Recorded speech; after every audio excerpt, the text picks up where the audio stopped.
If you want to remove SIM card from a Motorola Moto G87, then in that case we need to take a look at the left side of the phone, because over here we can find the SIM tray.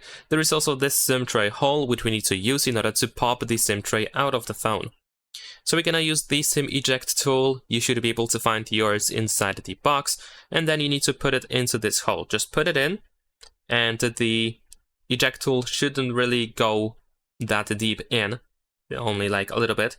And then once it is in, you want to push it into the phone, apply a bit of pressure, push it straight in, and then the SIM tray should slightly pop out. Then you can use your fingernails or fingers to completely remove the SIM tray from the phone. Then you can just pop it out from the other side, just like that.